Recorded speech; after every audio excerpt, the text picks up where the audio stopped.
Hello guys, आज हम पढ़ने वाले हैं class 12th physics chapter number 3 current electricity से टॉपिक लेते हैं हम इलेक्ट्रोमोटिव फोर्स, जिसको हम शॉर्ट में क्या बोलते हैं, EMF भी बोलते हैं। ओके, तो let started now.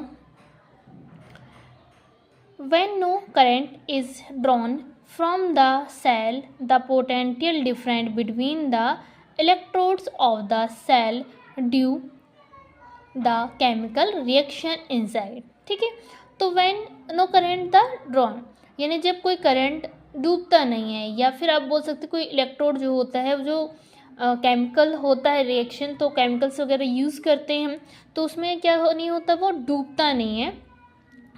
Then the cell the potential different, यानी उसका पोटेंशियल डिफरेंट बोले तो उसका क्या है, विभवांतर, जो कि सेल में क्या होता है, सेल में होता है। ओके, बिटवीन किस किस के बीच में, द इलेक्ट्रोड्स, इलेक्ट्रोड के बीच में, of the cell dual of chemical reaction, electrode के बीच में होता है, और किसके बीच में होता है, केमिकल रिएक्शन के बीच में होता है। ओके, इनसाइड, इनसाइड यानी उसके अंदर, किसके, इलेक्ट्रोड जो रहता है उसके अंदर, जो लिक्विड होता है उसके अंदर।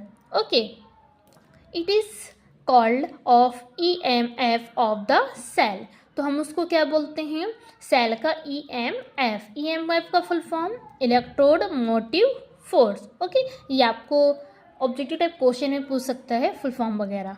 ठीक है, तो इलेक्ट्रोड मोटिव फोर्स क्या होता है कि जब कोई करंट डूबता नहीं है, या फिर हम रिएक्शन करवाते हैं उस केमिकल में, वो डूबता नहीं है, तो सेल के जो क्या होता है, जो सेल होता है वो, उसका जो पोटेंशियल डिफरेंस होता है, यानी जो विभवांतर होता है, वो किस किस के बीच में होता है, इलेक्ट्रोड के बीच में होता है, और केमिकल रिएक्शन इनसाइड, जिसके अंदर केमिकल रिएक्शन होता है उसके अंदर होता है। ओके, उसको ही हम क्या बोलते हैं, EMF बोलते हैं।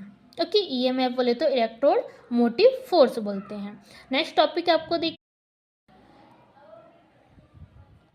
नेक्स्ट आपको देखिए रखा है internal resistance of the cell, यानी जो सेल है उसका आंतरिक प्रतिरोध। ओके, तो let now, when current is drawn from an electric current. ठीक है, जब कोई एक विद्युत परिपथ, जब हम क्या करते हैं, जो इलेक्ट्रिक करंट होता है उस विद्युत परिपथ, ठीक है, सॉरी इलेक्ट्रिक सर्किट होता है, तो सर्किट में क्या करते हैं हम, जो हमारे पास विद्युत परिपथ होता है, तो उसके में क्या करते हैं, करंट को हम ड्रॉन करते हैं, करंट को खींचते हैं।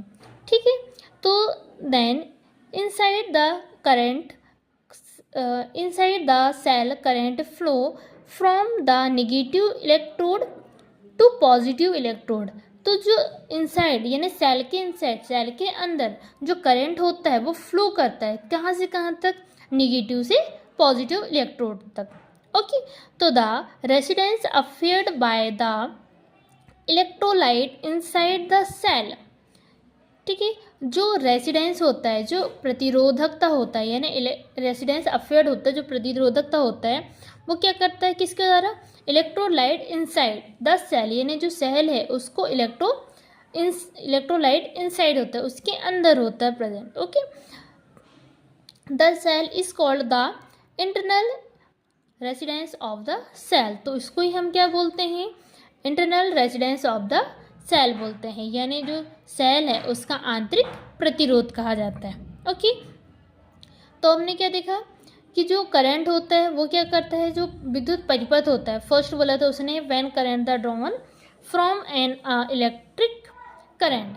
ठीक है, तो जब एक विद्युत परिपथ में क्या करते हैं, हम करंट को प्रभावित करते हैं या खींचते हैं। ठीक है, उस कंडीशन में then inside the cell current flow, तो सेल के अंदर क्या होता है, करंट फ्लो करना स्टार्ट हो जाता है, यानी विद्युत प्रभावित होना स्टार्ट होता है, कहाँ से कहाँ तक, नेगेटिव से पॉजिटिव इलेक्ट्रोड तक। ओके, तो then resistance afforded by the electrolyte inside the cell, तो जो हमारे पास में जो प्रतिरोधकता होता है, ठीक है, यानी रेजिस्टेंस यानी जो प्रतिरोधकता होता है, वो क्या करता है कि सेल के अंदर इलेक्ट्रोलाइट के द्वारा क्या होता है, उत्पन्न होता है। ओके, तो the cell is called the internal resistance of the cell, तो हम उसको क्या बोलते हैं, internal resistance of the cell बोलते हैं, यानी सेल का आंतरिक प्रतिरोध बोलते हैं। ओके।